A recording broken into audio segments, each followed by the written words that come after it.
Hi, well, welcome back. Now we get to the mixing stage. This is the most critical part of it. Now, before I actually show you and go through it, I'll actually explain. The mixing part of this is a ratio of 4 to 1. That is 4 parts of your metal powder to 1 part of your binder. Now this is done, the most important thing, by weight, not by volume. As you can see, different powders weigh different kilograms and whatnot, as we're going to show you. So, simple way to do it is get yourself a nice set of scales. Here we've got a nice one. Whatever mixing bucket you're going to do, we'll put it on and then we'll tier it. 0, 0. So with the powder, we add the powder.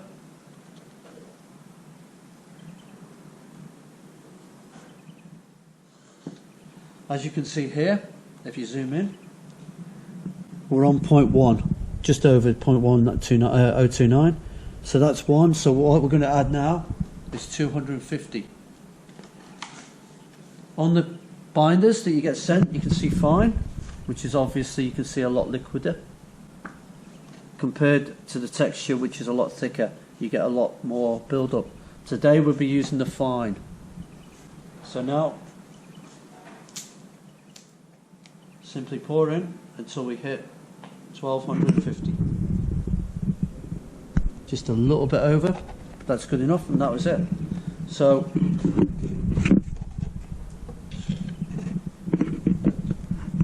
now what we're going to do is we're going to mix all this binder and this powder up together until all the binder disappears completely.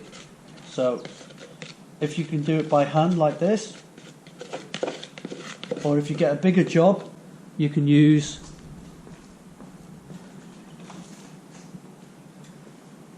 a trusty mixer that can go in, mixes it the same way. Today we're only mixing a little particle. Now, if you find that your mix is too wet, if you find your mix is too dry, all you simply do is add a little bit more of your binder to it, to your consistency, as long as you've hit that 4 to 1 with your first mix. As you can see with this one, it's a little bit dry because there's a lot of powder with aluminium to the weight. So just by, and you don't need much,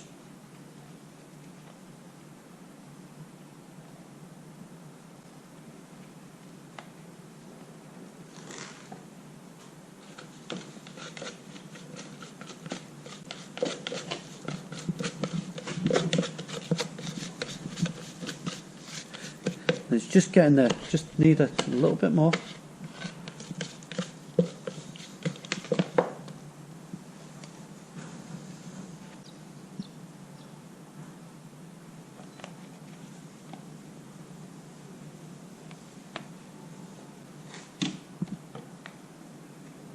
Now the reason why we're adding obviously more binder to this mix is because the weight of the aluminium, because we're measuring it by weight, there is a lot more powder